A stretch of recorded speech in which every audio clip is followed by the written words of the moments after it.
This is Internet Marketing.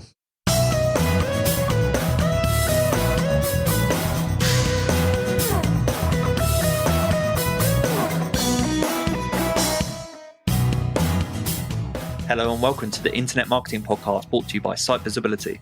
I'm your host, Scott Corthout, and with me today is Jeroen Corthout, founder of Salesflare. And we're going to be talking about remote selling today, successfully remote selling. And it's a really timely conversation because the role of salespeople has changed dramatically over this last year. And we're having to adapt without being in person and learning how to sell online in a different way. And to introduce Jeroen, and one reason I'm so excited to have him on is only yesterday, we're talking in mid-January at this point, Jeroen has published a great post on remote selling on the Salesflare site, which I'll link to in our show notes. But the podcast really comes off the back of that. I thought we could expand on some of the topics, and it's a great post and goes into detail about remote selling. So I think you should all check that out too. So welcome to the podcast, Jeroen. Thank you. No problem. So do you want to take a moment to introduce yourself and Salesflare to our listeners? Yeah, so I'm Jeroen Corthout. I'm co-founder and CEO of Salesflare, and Salesflare is a B2B sales CRM. So there's many CRMs in the world. I'll quickly place it for you. There's actually, according to G2.com, I think there's more than 640. We specifically focus on small and medium-sized businesses. That's because if you go to enterprises, you'll often end up with something that is more like a building blocks kind of software, which is built for the enterprise, not really for the end users. Probably the first thing that springs to mind is Salesforce. You know, this really big thing that you buy and get consultants to customize. We focus on small and medium-sized businesses who are rather looking for really practical tools to make their work better. We focus there on sales, really the essence of the CRM. So it's a sales CRM for small and medium-sized businesses, and then specifically also those who sell B2B. We like to keep our software simple, so we decided to focus exclusively on B2B, so it makes everything more straightforward. And that's one of the things we focus on, being more straightforward. If you start a trial on a software, you can see that it's not as bulky and non-understandable as others. But mainly, and the reason why we started Salesflare was because we saw that most CRMs fail, not because they're not nice software, but because they have unreasonably high expectations about the amount of data input you're going to do. And nobody can keep up with that. So we figured at some point that we build a solution for that. And we figured that actually most of the data you input into a CRM is actually already in another system. So 7 years ago, we thought we can change that. We built something that connects to your emails, connects to your calendar, connects to your phone, social media, company databases, email tracking, web tracking, all that. And it's actually the only CRM out there that is built from the ground up for automated data input. And then also allows some manual data input, but that's just because people like to keep control and sometimes correct something or so. There are three things that stand out to me knowing a little bit about Salesflare, and I'm sure I'll understand more as we're talking today, but one was the automated data input. So that really stands out to me because, and I'm sure we'll talk about this some more, is that one of the big obstacles to maintaining a CRM is the manual data input. And as you said, that's probably a big obstacle for salespeople as well. The second thing that stood out to me was the user interface and the user experience of your platform. I remember reading somewhere on your website about it's for the modern day salesman. You want that clean, slick interface that allows you to drag and drop and see your pipeline really clearly. And the third thing that stands out to me is the number of integrations you have with other platforms, which is super helpful if you're into software like If That Then This, Zapier, Integromat. You want to be able to automate your sales pipeline and your communication in that pipeline, and this allows you to do that. Are those three standout points that I've just summarized there fair in respect of your platform? Are those things that stand out to you as well? Yeah, well, most people appreciate in the shortest way of explaining how easy to use and automated things are. We basically figured that a CRM only works when salespeople use it. when all the data gets in there, and that this is the main bottleneck for every CRM implementation out there. So that's what we focus on most, and we make sure that salespeople actually use it first by making it very easy. So if they don't understand it, they're not going to use it. But that's something that many CRMs try to solve. But secondly, by focusing very hard on automating that data input, because if there's too much friction there, salespeople are also not going to use it. And then third, it's really also offering value back if they do. So we make a system that makes sure that at any point that you need to follow up with someone. For instance, we give you, so because we keep track of all the interactions automatically, right? Like all the emails and meetings and calls and all these kind of things. We can see when it was that you were last in touch with someone, and we can remind you when you were sort of slacking off, so that you'll never forget to follow up a customer, because that's where most salespeople fail. It's if you don't have a system, like you're following up tens or hundreds of customers, it's very easy to forget customers all the time. You start disappointing them, you lose some momentum, and you basically lose out on the deal. And we try to fix that. We try to make sure that you can have perfect personal relationships with a lot of people at once, and don't lose out on any sale. So you're immersed in this space. You're in this space every day. You're building a CRM. You're growing a CRM in this space. And I imagine that you've seen a lot of changes in sales and from salespeople and related to sales processes over this last year. And we're going to break some of the things down that are in your article that you've published on your site. So we'll go into some of this in more detail. Are you able to summarize for our listeners the types of problems and new challenges that you see salespeople facing and over this last year and moving into the rest of 2021? Yeah, I think some of the things that are happening is, well, first, everything moved online last year. Not everybody's used to that. So there has been some adaptation there. And I'm sure we'll go deeper into that, because that's what the article I wrote is also related to. But then secondly, with a sort of new sales automation type software that has been growing in the past few years, people get spammed more and more, and it's just harder and harder to get their attention. And yeah, the usual sort of more aggressive sales approach starts being very ineffective. So people need to focus more on authenticity and on trying to be helpful, and also a lot of inbound, trying to do something with create interest and then do something with that interest rather than cold calling or emailing. You talked there about having to adapt to working online. And in your article, you outline some of these. It brings about pros and cons. One of the cons is obviously every salesperson is having to adapt their skills. So if a traditional salesperson that's good at offline networking and offline connections and offline selling, they're going to have to radically change their style to be that person online. So that's a big challenge to overcome. Yeah. But then the second thing in line, which you said there, is that now everyone is selling the same way. So it's not like you have the option now to continue to offline sell, at least right now as we're speaking, to undertake offline selling and online selling. Everyone is online.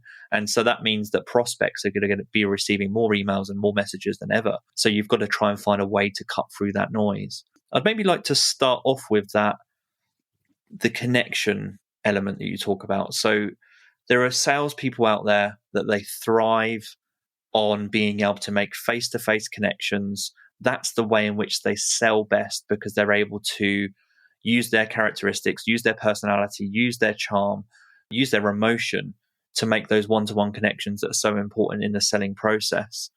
How are you seeing that replicated online? And have you got any tips, techniques, or just observations from what you've seen about how salespeople are trying to do that? Yeah, but how they try to like use their offline selling charm online, right? Yeah, it's definitely harder. I mean, we all know that having a WhatsApp or a Zoom call with someone is not the same as meeting them in person. There's just a different feel to it. It's like you're first of all you're sort of two screens separated from the person. You don't see the whole body language. You only see chest up mostly, so you're missing out on a lot there as well. But there's also just generally not that feeling of being together in the same place, which also sort of makes a difference. So it's a bit harder to make a connection, but to then make a connection, you can actually make use of the fact that video calls lend themselves to a more informal atmosphere. Like if you would go to someone's office, you go through this very routinous thing where you go to the lobby, they pick you up, they offer you a coffee or a water. You walk to the meeting room, you have this little did you find it kind of conversation, you sit down, some more pleasantries. You can get all these things in a video call. You also don't have to wear a suit. I think I've been in 2 calls this year or last year where someone wore a suit and it was awkward. Yeah. I've not seen a suit for a year. I've just thought about that. Yeah, I've not seen anyone. So 2 suit sightings, that's a pretty rare sighting at the moment. Yeah, it was awkward. Someone with a suit and I was wondering, like, below the suit, are they wearing pants or whatever? So you can wear t-shirts. It's also nice. You can very often have a bit more of a personal background on video calls. Not the office sort of style thing, not super clean, but you see a bit more of the personality of people. Sometimes kids walk in, and the nicest is if people then introduce you to their kids. That really gives a big personal feel to things. You might hear at some point during the podcast that my dog starts snoring. I will acknowledge that. It happens. You said you have a cat over there that sometimes yawns as well. That's all fine. Like in a normal office setting, we probably wouldn't be able to imagine that, but during video calls, that's fine. But maybe to maximize the personable aspect, a few tips. First of all, turn video on. It's very basic, but calling without video is way less personable. Make a bit more time for small talk. The bad thing about being in this remote selling sort of setup is, like in general in this pandemic, is that people don't see a lot of other people. So they appreciate it even more if you're human and if you give some time to creating a connection rather than the business transaction, let's say. I would say in between video calls, emails, they don't super work. I think chat is very often a much better channel to communicate through. It's much more interactive, and it makes that you can create much stronger bonds. By the way, in between video calls, you can also use video. Like I have customers often. I don't use it myself so much. Sometimes I record a little video, but they record themselves in a conversation rather than sending a video, and that makes it much more personal as well.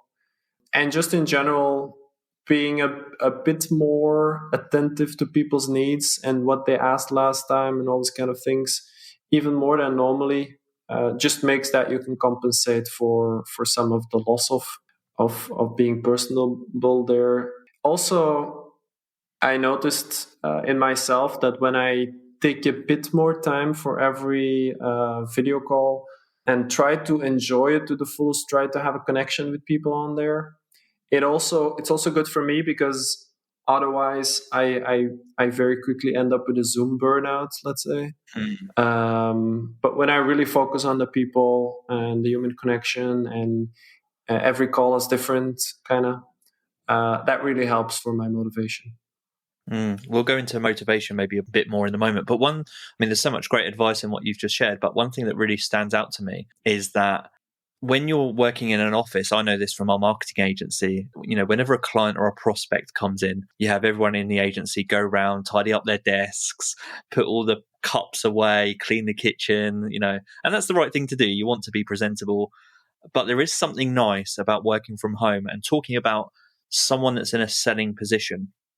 You need to replicate that authenticity in some way. And so it makes sense to me when you're at home, rather than worrying so much about being polished, about wearing the suit, it makes a lot of sense to me to make a greater connection through video, that you would actually embrace your surroundings a bit more.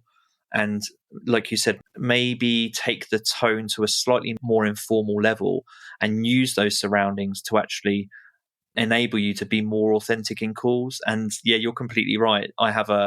It's funny you'll say that, not necessarily in sales calls, but I've had podcasts where my cat comes out and meows. I've had team meetings and other meetings with our clients or prospects where my cat comes out.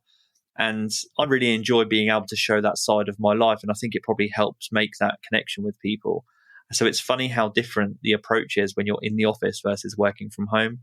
I think the other thing that stands out to me is if you stop worrying on video calls about being so much in our surroundings when we're working from home that we can't control, that must be quite stressful for people that are trying to be too polished. Whereas I think as a salesperson going to be more relaxed if you're just upfront about where you are, what's happening around you, and that will probably make you more comfortable for the calls that you're participating in. Does that sound fair based on what you've seen and are saying? Yeah, definitely. Yeah. And as you were talking, you also touched on body language and said you can't see people's body language as you could in the real world. And one phrase that I really loved from your article and one concept was digital body language. So maybe for the listeners of this podcast, could you describe what the concept of digital body language is? Yeah, so in a conversation, a lot of the communication happens through body language. They usually give percentages. I don't remember exactly. 60% or something of communication would be through body language. Now, during video calls, you lose a lot of that. And in general, you basically don't see people much. But when interactions are largely digital, there's also a lot of things you can track, which is sort of like people's body language. They don't really communicate with you verbally. They don't tell you anything, but they do stuff, and based on that, you can sort of see whether they're interested, how they feel about things. Mm-hmm. So a few things that you can collect there on a very basic level is: do people open your emails? When do they? How often do they? When you have links in them, do they click them? Linked to that, you can also have website tracking. So people open your email a few times, click on a link, check pages on your site. What pages do they check? How long do they look at these pages? Is it maybe the pricing page? Because then they're probably sort of considering buying. You can also track things like documents and proposals. There's software like that for like Attach.io or DocSend. Tracks documents by putting them in the web view, and then if the customer checks the document out online, then you can track what they do. And then it's also good to get notifications of that when it happens, because then it also enables you to contact people when they're actually thinking about you or what you're offering. So it's a bit easier to time your follow-up. Very often people are only thinking about your product or services in very specific time frames, and the rest of the time they're just too busy. So if you see that they're checking out your emails at that moment to your site, it might be a good moment to just give them a call. Yeah, there's so many great software examples, software recommendations in the article. But do you have any personal favorites in terms of email tracking software or proposal-related software that you like? We offer email tracking and website tracking within Salesflare, so that's what I use. I honestly don't use anything else in that respect. When it comes to proposal software, I don't use a lot of proposal software, but the guys at Better Proposals have something really nice. We integrate with them. They have very beautiful proposal software in the sense like you can make actual like proposals as if it's a web page in a very easy way, drag and drop. And it also tracks whether people read the proposals. You can sign proposals in there, and it sends you notifications about that, and even pay, I think, if you would want that. And what other software were you looking for? Email tracking, which you've mentioned, that already happens within Salesflare, so that's what you use. Yeah. And essentially, the question is any software that you think helps people to understand digital body language. Yeah. Well, I think for a salesperson at least, those are probably the basics. It's the email tracking and the web tracking that we offer in Salesflare, and proposal tracking in something like Better Proposals. What it can also be interesting if you don't make proposals but rather send contracts. I personally use Sign Now for that. There's, in terms of tracking there's probably better solutions, but I chose them because of their great Zapier integration, which was the most important thing for me. And as you were talking a moment ago, you were saying how messaging instead of emails is probably on the rise and probably a better way to go to make touch points. So I wanted to break that down a little bit and understand what you use for messaging. When you reference messaging, are you talking LinkedIn messaging? Are you talking WhatsApp for business, perhaps, or any other messaging solutions that you're aware of and that you'd recommend our listeners checking out? Yeah, it very much depends there, of course, what type of sales you do. If it's B2B sales, probably LinkedIn will be the best option. It's very well accepted as a way to chat with each other in a business context. Of course, there's a lot of spam going on there, so if you're going to reach out there, make sure it's authentic and with a lot of empathy rather than what you usually get. But if it's just to connect with your customers, it's really great. Always connect with everyone. Actually, I have this automation set up for us that connects with every single person who starts a Salesforce trial, just to offer myself as I say, hi, first name. Welcome to the Salesflare family. It's nice to have you joining us. Let me know if you have any feedback or questions. Just offering my help, not trying to close any deals there or anything. And it's nice. People appreciate having a sort of more close connection to the co-founder of the company, rather than just having to go through a support email address and all that. To a large extent, they'll still do that, and they when you connect with them, they'll still respect the way business is done. There are many people that misuse that, but for B2B sales, I think LinkedIn is really great. Sometimes Facebook Messenger, these people are also in Facebook groups. There's a lot of business being done in Facebook groups nowadays, and if you're in B2C sales, it's more probably WhatsApp. Like you said, there's WhatsApp for business with which you can set up quick replies and things like that. It's a bit more fit for business than the normal WhatsApp, but it's almost the same thing. Plus, WhatsApp for business can also be connected to an automation tool if that's something you'd like to do.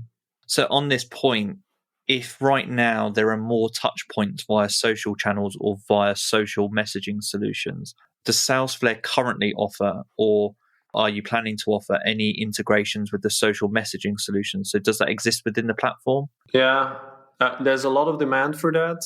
The sad reality is that all these social media platforms do not like to integrate their messaging solutions. Yeah, particularly LinkedIn. Yeah, particularly LinkedIn, and that's what the most asked one, of course.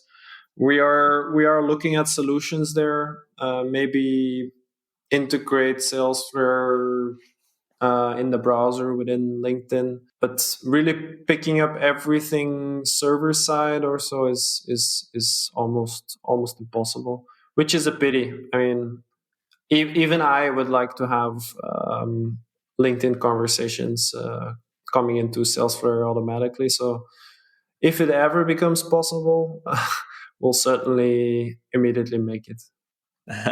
Perfect.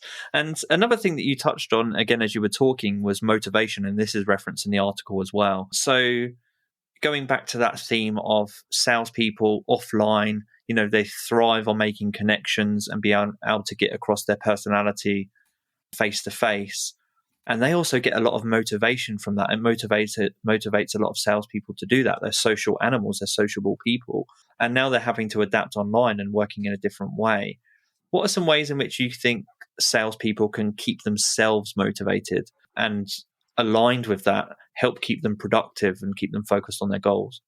Yeah, I think there's a few things. First of all, the very basics is having a healthy balance in life. I think it all starts there with sleeping enough, eating healthy, having enough time for family, and doing some exercise. Perhaps go for a run or so. But that's really the basics, like to life, you could say. When it comes to keeping yourself motivated in sales, one part of it is what I mentioned earlier, is trying to really get involved, trying to really, how can I say, enjoy every single interaction, really try to empathize with the customer. It will make everything much more interesting rather than one huge blur. And then third, I think it's very important to stay motivated based on, like people sometimes say, the journey rather than the destination, or the input rather than the output. If you're always focusing on that end goal, sort of the sales target you have that year, it's very, very hard to stay motivated based on that, because you won't reach it immediately, right? And there's a lot of roadblocks. But if you can measure yourself by the input you're making, and you can see that on a consistent basis you're making that input, that is a much, it gives you a much quicker feeling of progress. So for instance, you could count, like let's say you want to make 20 calls a day to prospects. You just make the 20 calls, you count those, and then when you've done the 20, you can say, I've done it. I mean, I am successful. And you might not make sales that day, but if you do the 20 calls every day of the year, you'll in the end probably hit your sales goal. I mean, I'm just assuming here, but it's just the input is going to make you successful. It's not just thinking about the result. And that's a good way to stay motivated as well. I really love the idea of just the concept and reminding us all, particularly salespeople. It's such a, I have so much sympathy for them, because everyone is burnt out by Zoom calls, as you've just said. And so salespeople have it hardest because they've got to try and entertain and engage people who are on Zoom calls all day. And so that must be quite challenging to motivate. But I love the idea, as you've said, about turning that into it's almost like turning that into a bit of a challenge. Your immediate challenge ahead of you as a salesperson is to gauge someone in a Zoom call. And so a way to motivate yourself is to just undertake that challenge, see it as a challenge. You're the one that's got to breathe life into the conversation and bring energy to a call. I just think that's a great way to approach that. I wanted to ask you about, aligned with this, productivity as well. So salespeople are sending more emails, more messages, and you reference in the article about the fact that there's so much activity going on. Are there any tools that you can recommend that you like that help with things like calendar bookings, for example? Yeah, for calendar bookings, which I think is the easiest way of saving yourself some time, I use You Can Book Me. Lots of people use Calendly. It depends a bit what you're looking for. Calendly is a bit more pretty. You Can Book Me is a bit more feature deep. You can also sort of make it pretty with the different templates. It takes away a lot of emails back and forth, like all the emails where you say, like, I have some times. Do they work for you? And the other person is sure. And it's like, will you confirm with a meeting? Because I'm like, yes, okay. And then, nobody has time for that. Plus, it also takes away some friction in the sales process. which is very important, because actually all these emails back and forth, any of these emails can be the last email that you exchange with a customer. I mean, at some point they might just be like, "Oh, I don't feel like responding," and you basically lost them while they might have been a good lead. Other good tools we use a bit more all-purpose is Zapier. You mentioned Zapier earlier. There's also Integromat. Integromat is again a bit more feature deep, but quite more difficult to use, I would say. It enables you to connect different software tools. So if you have different software tools for different things you do, you can easily make it so that if something happens in the one, then it makes something happen in the other, which then enables a whole process. So for instance, the automation I've set up to connect with customers on LinkedIn is an example of that. That's done with Zapier. Basically, if there's a new sign up in our database, then Zapier sends APIify their first name, last name, and company name. Then APIify does a Google search for their LinkedIn profile, and then that LinkedIn profile is passed on to DuckSoup, and DuckSoup makes the connection. Or another, for instance, for signing DPAs, I forgot, data protection agreements, I think, for GDPR. We have this flow set up that if people want it, they just go to a link. There's a Typeform form. They fill it out. Typeform with Zapier pushes it to Sign Now, which is what we use for signing documents. The document is prepared for them. They get it in their email. They sign it, and done. We've signed the DPA. I don't need to be involved in that process. It just happens automatically. We have a lot of things set up with Salesforce as well, just pushing data from here to there, making sure that a lot of things we would normally have to do manually in the company happen automatically, and everything keeps sort of turning as a machine. So something I would definitely recommend. I'm thinking of other things. If you have I mentioned a meeting scheduler, and we mentioned having video calls. You can book me, for instance, set up with Zoom. So every meeting I do immediately has a specific Zoom link for that meeting in there. So I don't have to do anything. It's literally people want to talk. I say, here's a link. They pick an hour that works for them, and that works for me as well. It comes in both of our calendars. In there, there's a Zoom link, and just at the moment that the meeting starts, just open the meeting, click on the Zoom link, get in, and start the meeting. It's not more complicated than that nowadays. I wanted to close out with some product-related questions about Salesflare. And the first is that I remember seeing a reference to Salesflare being the number one CRM on Product Hunt. I was talking to you before this podcast about Product Hunt and AppSumo and kind of my love for that. I just wanted to know how important your engagement with the Product Hunt community is to the growth of Salesflare. So have you ever spent a lot of time over there? Have you ever collaborated with them in terms of either content or speaking to their users? How important has it been to your growth? It has been important to our early growth, I would say. I think the Product Hunt launch was the first moment that we really achieved some scale with Salesflare. Before that, things went rather slowly, which was good also. We were doing the very sort of manual sales. We didn't really have a self-guided process or anything.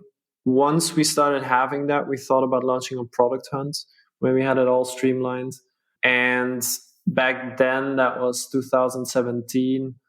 I think Product Hunt was still a bit more active than today. Like there was a bit more enthusiasm behind it, but it gives a lot of leads. I think it's probably still brings us about 10 trials a week, which is only a small percentage of what we have a week. But back then it was a rather big percentage.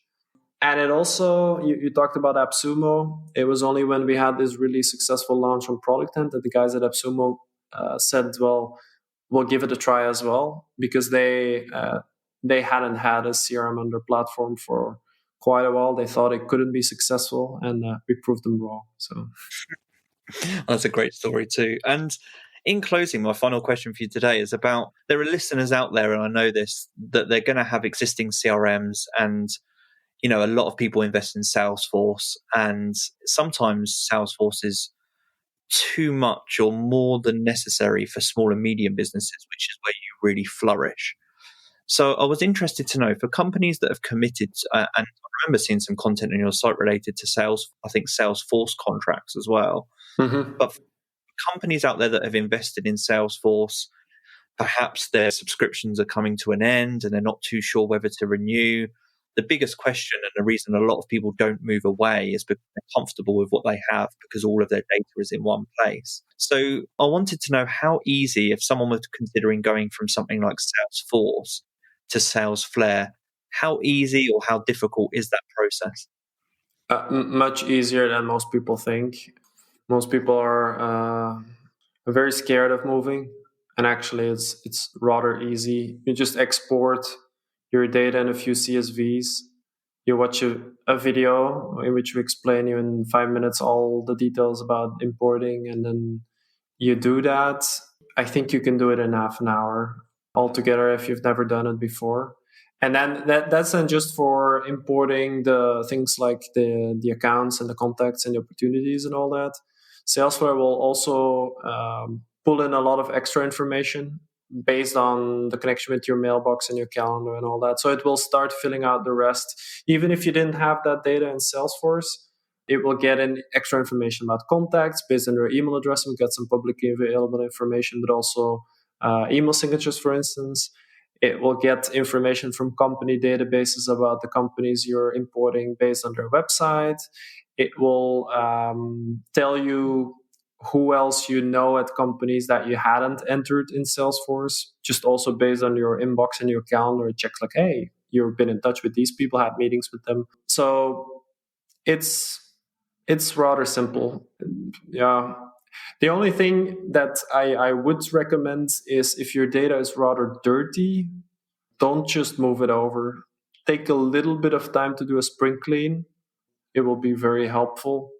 But otherwise, maybe a little plug. Salesforce is the number one most easy to implement CRM according to users on g2.com.